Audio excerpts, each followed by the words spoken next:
Sean Vincent Gillis. Ce nom ne vous dit peut-être rien. Et pourtant, vers la fin des années 90, dans les rues tranquilles de Baton Rouge, en Louisiane, ce nom a fait trembler des murs. Un homme sans histoire, un informaticien ordinaire, un compagnon fidèle, un voisin discret. Mais derrière cette façade, un secret effroyable. Pendant 10 ans, il chasse, traque et tue des femmes, choisit au hasard, violenté avec une brutalité inouïe. Puis, dans le silence de sa maison, il s'adonne à des rituels macabres, prenant des photos de ses victimes, mutilant leur corps, conservant des souvenirs. Pourquoi ? Pourquoi cet homme en apparence banal a-t-il sombré dans une telle horreur ? Comment a-t-il pu échapper aux autorités pendant tant d'années ? Aujourd'hui, nous nous replongeons dans l'une des affaires les plus glaçantes de Louisiane. Voici l'histoire de Sean Vincent Gillis, un tueur sans remords, un prédateur insaisissable, l'un des plus pervers que l'Amérique ait connu. Attention, certains passages risquent de heurter la sensibilité des auditeurs. Il n'est donc pas recommandé à un jeune public. L'histoire commence le 24 juin 1962. Nous sommes dans une ville du sud des États-Unis, écrasée par la chaleur estivale. Nous sommes plus exactement à Baton Rouge, en Louisiane. Dans une petite clinique locale, un enfant vient au monde. Il est minuscule, fragile, un bébé comme tant d'autres. Sa mère, Yvonne, le serre contre elle. Son père, Norman Gillis, n'est pas là. Il ne le sera jamais vraiment. Sean Vincent Gillis naît dans un monde déjà brisé.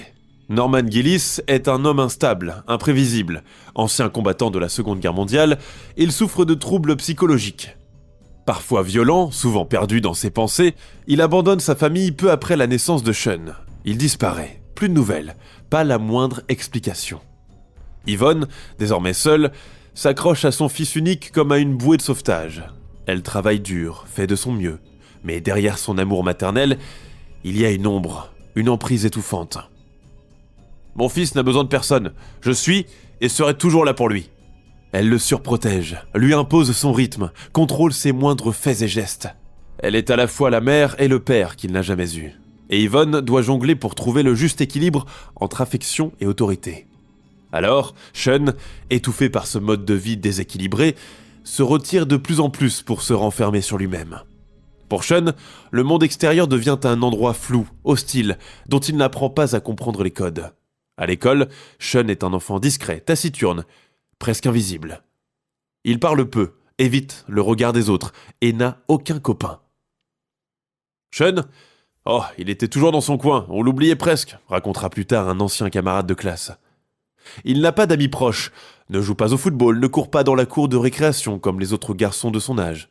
Ce qu'il préfère, lui, ce sont les jeux solitaires, les puzzles et les livres. Mais il y a quelque chose d'étrange, une obsession qui commence à poindre.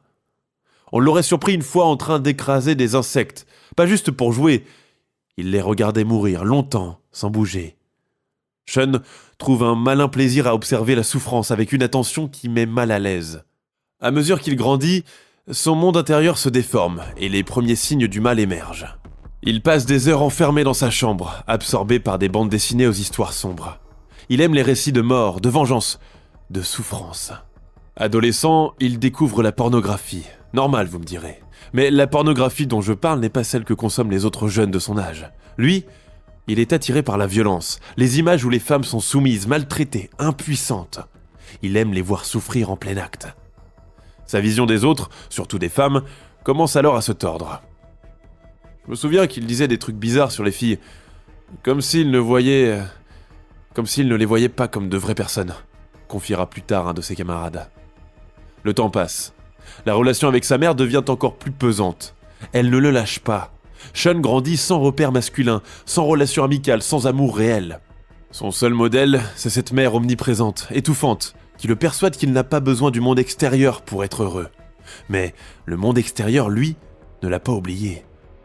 Et un jour, il va s'y confronter à sa manière. Ce que le monde autour de lui ne sait pas encore, c'est qu'un monstre est en train de naître. Nous sommes en 1980, toujours à Baton Rouge. L'été étouffe la ville sous une chaleur lourde. Sean Vincent Gillis a 17 ans. Il n'est encore qu'un adolescent, un garçon discret qui vit toujours sous l'aile de sa mère, à l'abri du monde. Mais cette année-là, quelque chose change. Il commence à tester les limites à provoquer l'autorité. Son premier contact avec la justice est banal, presque insignifiant. Une contravention, une infraction routière, rien d'alarmant, juste un gamin qui roule trop vite, qui ne s'arrête pas à un feu rouge. Mais ce n'est que le début. La nuit du 14 août 1980 va signer un fait marquant, sa toute première course-poursuite. Cette nuit-là, une voiture file sur une route de campagne, les phares éteints. Sean est au volant. Il roule très vite, beaucoup trop vite. Derrière lui, une voiture de police déclenche ses gyrophares. « Stop, garez-vous immédiatement !» Fidèle à lui-même, Sean ne s'arrête pas. Il appuie sur l'accélérateur. Il veut voir jusqu'où il peut aller. L'adrénaline le brûle. Quelques minutes plus tard, les policiers le coincent au bord de la route. Sean descend, l'air impassible, presque amusé. Les agents ne trouvent rien d'illégal dans sa voiture. Juste un adolescent insolent qui refuse de coopérer. Il écope d'une amende et repart. Pour lui, ce n'est qu'un jeu. Erreur de jeunesse, insouciance, vous me direz. Mais attendez de connaître la suite. Quelques mois plus tard, une nouvelle arrestation. Cette fois, Sean est arrêté pour conduite en état d'ivresse. Dans la voiture, les policiers découvrent un sachet de marijuana. Rien de bien grave, mais un détail intrigue les agents. Sean ne réagit pas comme les autres jeunes pris en flagrant délit. Pas de peur, pas de nervosité, rien. Vous êtes en train de gâcher votre vie, gamin. Sean regarde l'officier qui vient de lui parler, un léger rictus aux lèvres, comme si ça ne comptait pas, comme si rien ne comptait. Sean paye son amende, évite la prison, échappe encore une fois. Mais la justice garde son nom dans ses dossiers.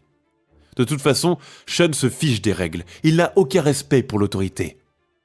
Quelques mois plus tard, il est arrêté pour outrage au tribunal. Il ne se présente pas à une convocation. Il se moque des lois, comme il s'est toujours moqué de tout et de tout le monde. Un vrai petit effronté. À chaque fois, il s'en tire avec une simple tape sur les doigts. C'était juste un petit délinquant sans envergure. Personne ne se doute de ce qui germe en lui.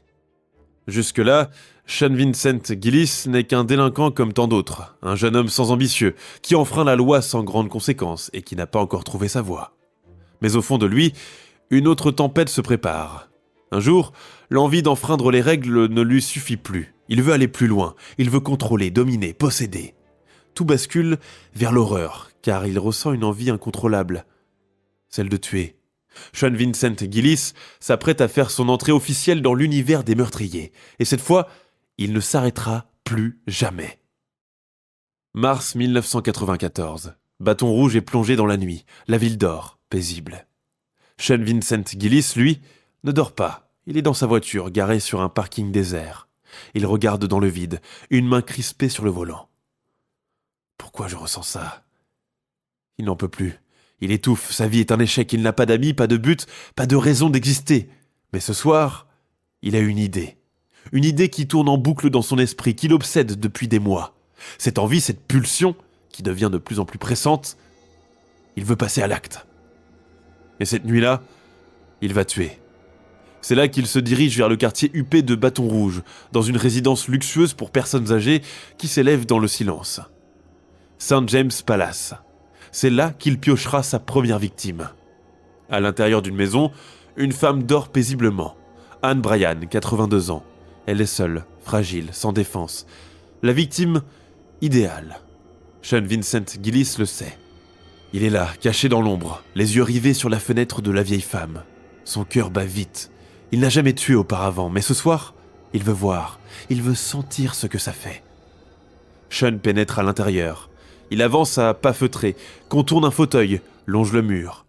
La chambre est plongée dans une pénombre rassurante. Sur le lit, Anne Bryan respire lentement, profondément. Elle ne sait pas qu'un prédateur est là, tout près, en train de l'observer. Elle ne peut rien contre moi. L'excitation monte. Il se penche sur elle, tend la main, frôle son bras ridé. Anne Bryan se réveille. Dans un sursaut, elle ouvre les yeux et hurle. Et son cri change tout. Un cri perçant, inattendu. Sean, à peine novice, panique.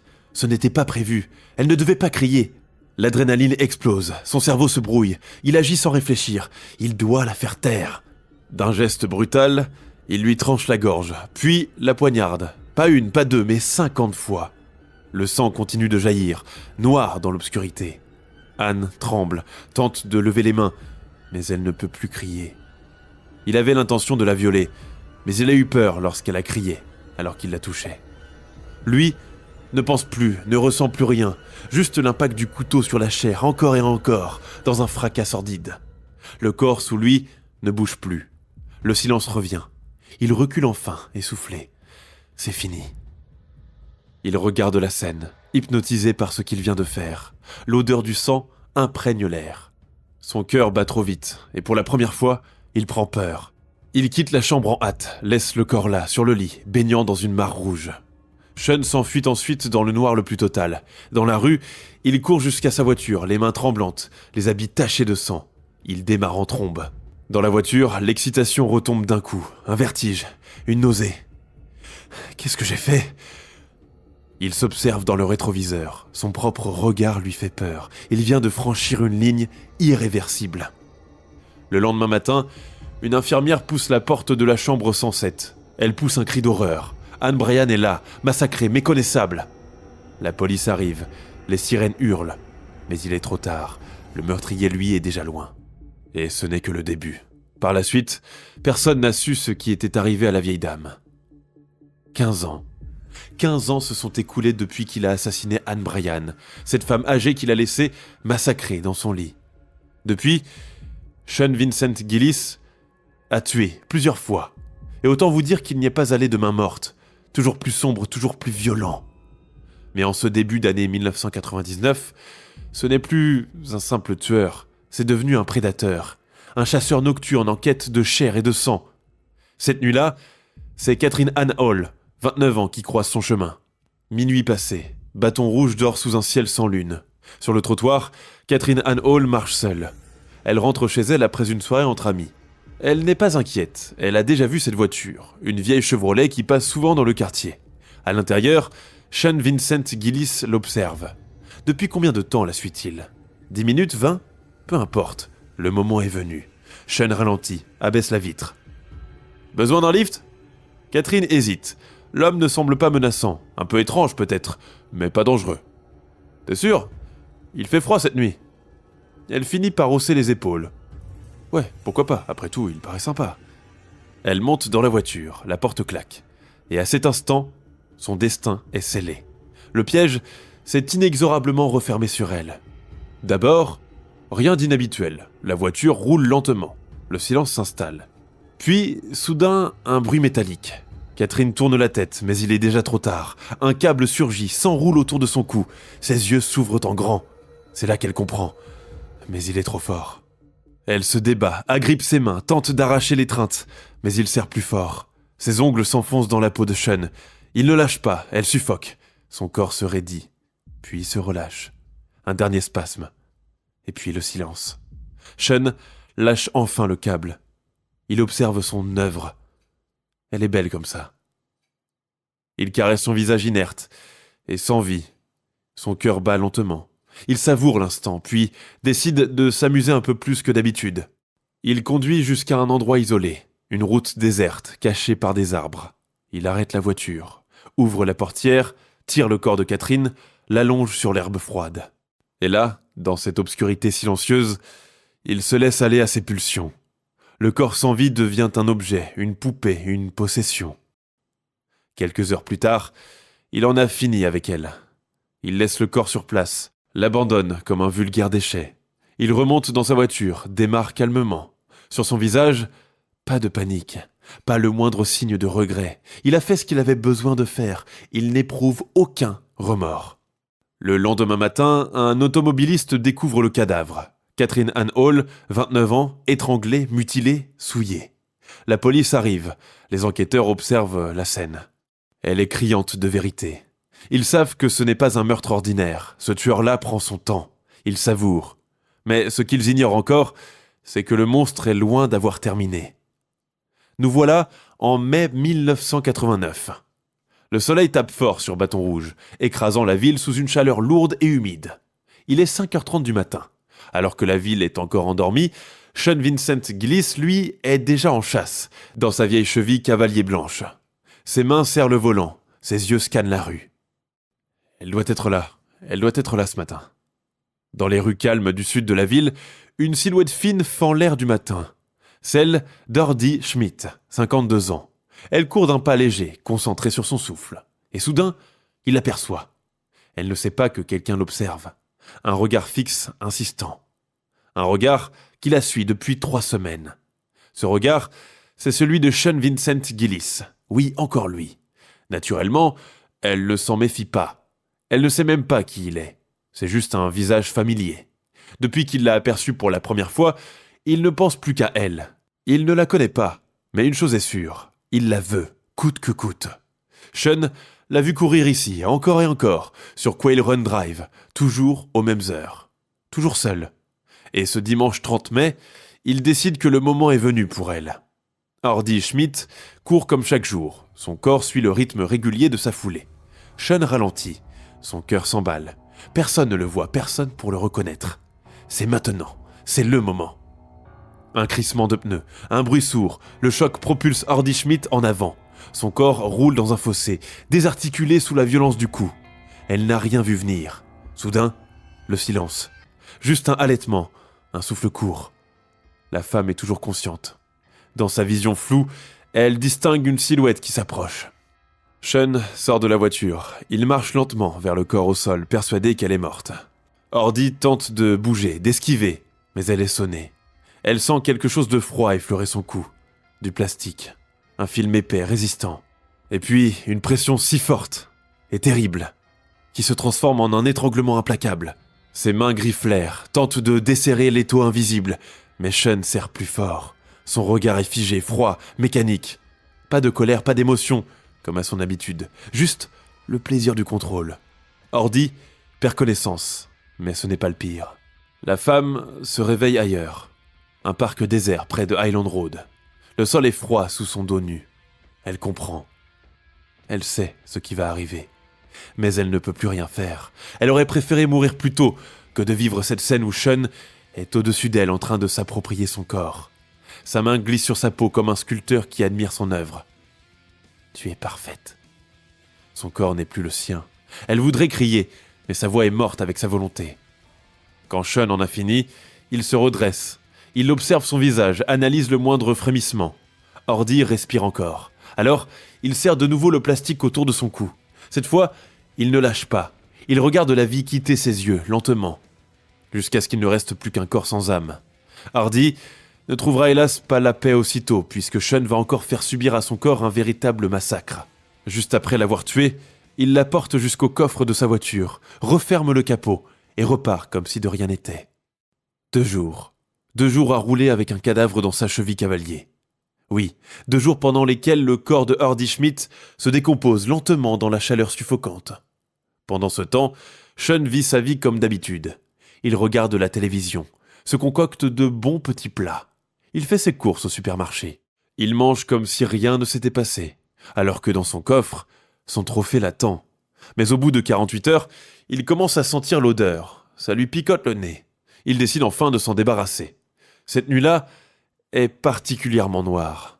Sean s'éloigne de Bâton Rouge. Il roule sur l'autoroute 61 en direction de St. James Parish. Autour de lui, des bayous sombres, silencieux, remplis de créatures invisibles. Il s'arrête sur le bas-côté, ouvre le coffre. L'odeur lui brûle les narines, mais il n'éprouve rien. Il saisit le corps par les bras, tire avec effort. Hardy, en putréfaction, tombe dans l'eau trouble et disparaît sous les reflets sombres du bayou. Sean remonte dans sa voiture, essuie ses mains et reprend la route, toujours comme si rien ne s'était passé. Le lendemain, au petit matin, un pêcheur aperçoit quelque chose flotter entre les branches. Il s'approche. Son cri réveille la nature entière. La police est alertée et immédiatement dépêchée sur les lieux. Les enquêteurs arrivent, découvrent le corps nu, gonflé par l'eau, marqué par l'horreur. Ils savent qu'ils ont affaire à un monstre, mais Sean Vincent Gillis, lui, est déjà loin. Et il est déjà à la recherche de sa prochaine proie. Dites-vous qu'après ces horreurs, Sean Vincent Gillis ne s'est pas arrêté. Ces meurtres n'ont rien assouvi de ses pulsions. Depuis Hardy Schmidt, son appétit pour la mort n'a cessé de croître. Désormais, Sean Vincent ne tue plus par nécessité. Il tue uniquement par plaisir. Ses crimes deviennent de plus en plus brutaux, de plus en plus tordus. Entre 1999 et 2004, il sème l'horreur sur son passage. 5 nouvelles victimes, 5 femmes qui, un jour, ont croisé son chemin et ne sont jamais rentrées chez elles. 12 novembre 1999. Bâton Rouge, La nuit tombe. Joyce Williams, 36 ans, marche d'un pas rapide. Il fait froid. Elle ne sait pas que quelqu'un la suit depuis plusieurs minutes. Une silhouette dans une vieille cheville cavalier blanche.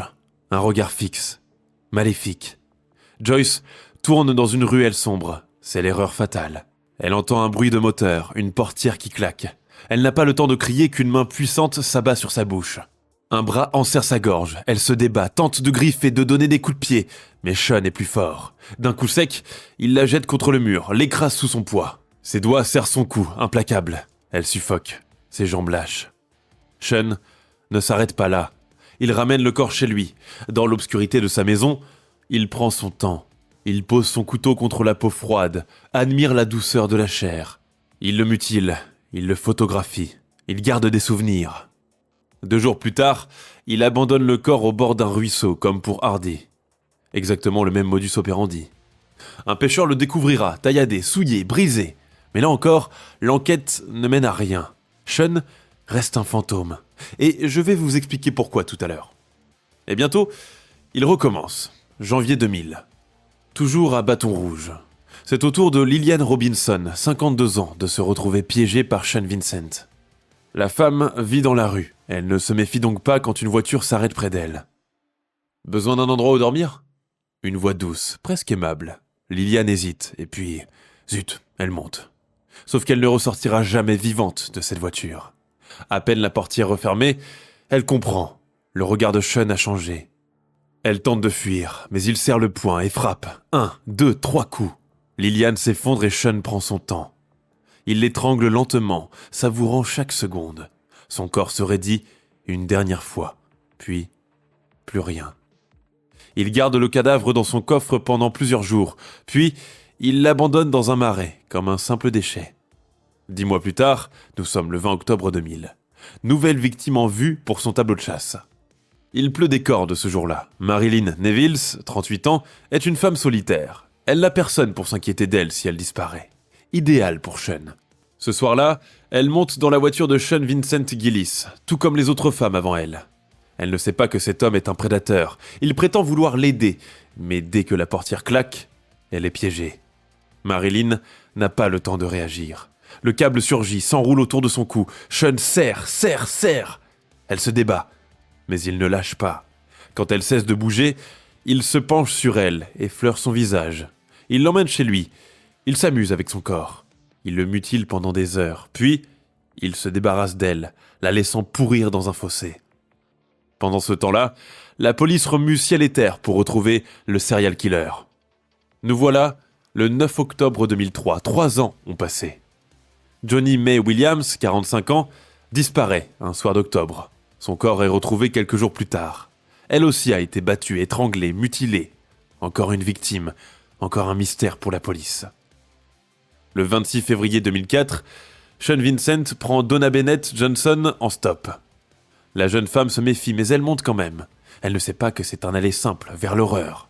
Cette fois, Sean se lâche complètement. Il la frappe, la torture, alors qu'elle est encore vivante.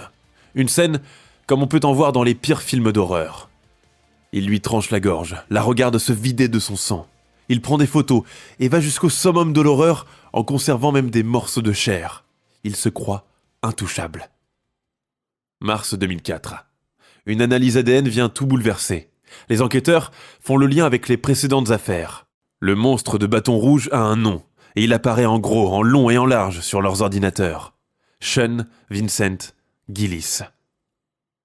Jusqu'ici, 8 femmes ont été tuées. Il les a traquées, étranglées, violées, mutilées. Il a gardé des trophées, pris des photos macabres, stocké des souvenirs. Pendant 10 ans, il a échappé à la police. Remontons quelques semaines en arrière, le 27 février 2004, lorsque le corps déchiré de Donna Bennett Johnson est retrouvé dans un canal de drainage près de Ben Hur Road, au sud de l'Université d'État de Louisiane. C'est du sadisme pur. Le monstre rôdait et la police était prête à tout pour l'attraper.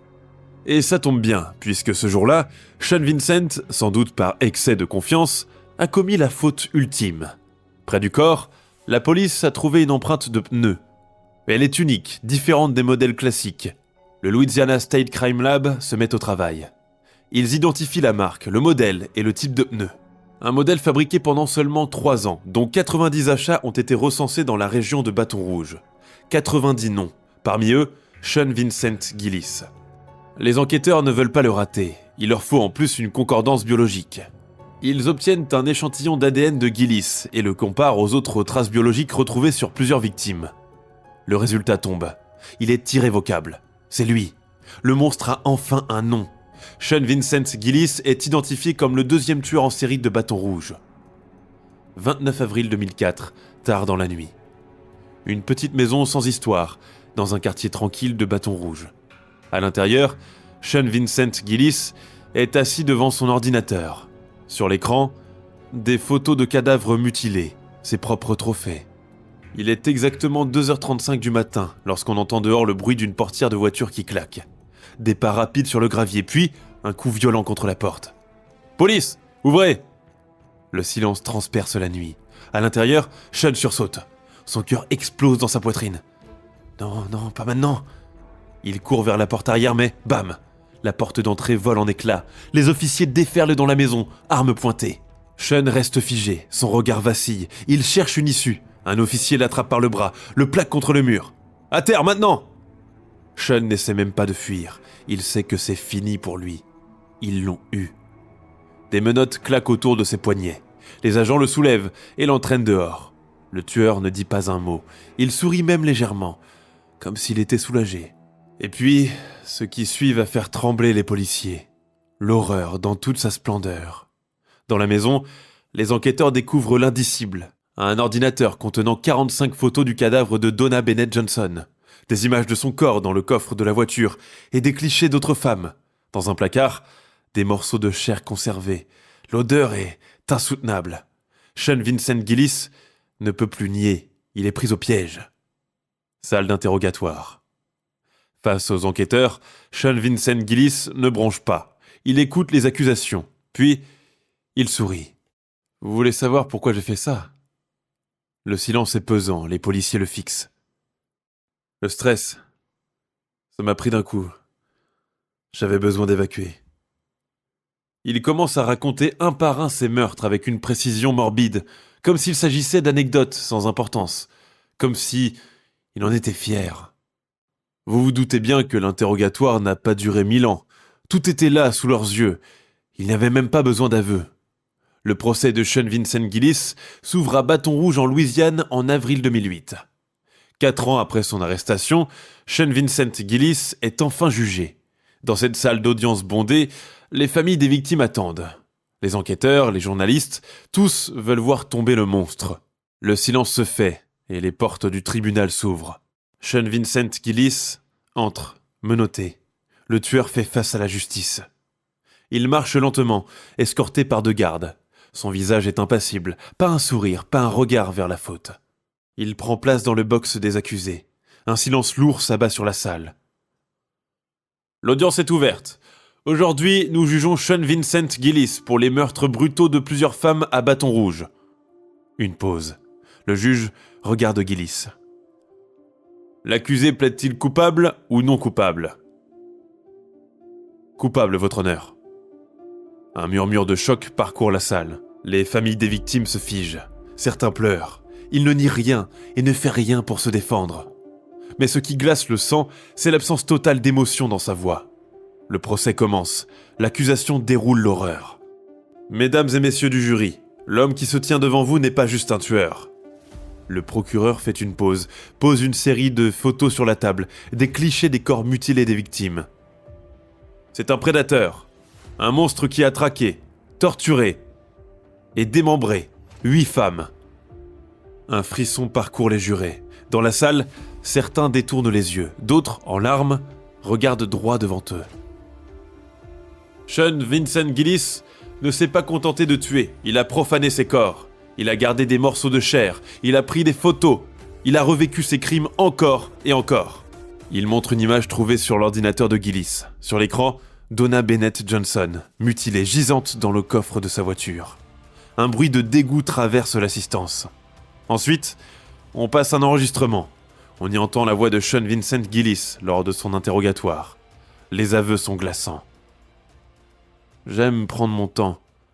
J'aime les regarder mourir. » Place ensuite au témoignage.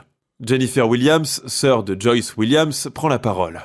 « Ma sœur n'a jamais fait de mal à personne. Elle avait des rêves, une vie, et cet homme l'a détruite, comme s'il écrasait une mouche. » Elle se tourne vers Gillis, son regard brûle de douleur et de haine. « Regardez-moi! Regardez-moi !» Sean Vincent Gillis ne lève pas la tête. Des scènes comme cela se succèdent. À aucun moment, Sean n'a ressenti ni tenté de montrer des regrets. Après 3 semaines de procès, l'heure est venue. Les jurés reviennent avec leur verdict. Tout le monde se lève. Le silence est total. Le juge prend la parole. « Sean Vincent Gillis, vous êtes reconnu coupable de meurtre avec circonstances aggravantes. » Un battement de cœur collectif. Puis, les mots tombent, comme une condamnation divine. « Vous êtes condamné à la prison à perpétuité sans possibilité de libération. » Un cri de détente retentit dans la salle. Certains pleurent, d'autres sourient, soulagés. Le monstre ne sortira donc jamais. Vous me direz que la police a mis du temps pour lui mettre la main dessus. Mais pendant toute la période où Sean sévissait en Louisiane, il y a eu des péripéties dans l'enquête. Pendant 10 ans, Sean Vincent Gillis a tué sans être inquiété. Pendant 10 ans, il a rôdé dans les rues de Bâton Rouge, traquant ses proies, les massacrant dans un silence absolu. Alors, comment un tel monstre a-t-il pu agir si longtemps sans être attrapé ? Pourquoi la police n'a-t-elle pas pu l'arrêter plus tôt ? La réponse est assez complexe. Il faut dire que dans cette affaire, il y a eu un curieux mélange de coïncidences, d'erreurs, ainsi que de manque de technologie. Cette conjoncture a permis à Gillis de rester invisible, et le plus effrayant, c'est qu'il n'a jamais été un suspect jusqu'à la fin. Cependant, en 2003, pendant que la police de Bâton Rouge est en alerte maximale, un tueur en série sème la terreur. Un autre, son nom, Derrick Todd Lee. Lui aussi traque des femmes, les viole, puis les tue. Et quand il est enfin arrêté en mai 2003, les enquêteurs pensent que tout est fini. Mais ce qu'ils ne savent pas, c'est qu'un autre monstre agit en parallèle, Sean Vincent Gillis, un tueur bien plus sadique, bien plus pervers, mais qui ne laisse presque aucune trace. Les crimes de Gillis sont tellement différents de ceux de Lee que les enquêteurs ne pensent pas tout de suite à un deuxième tueur en série. Et c'est cette erreur qui va lui donner du temps.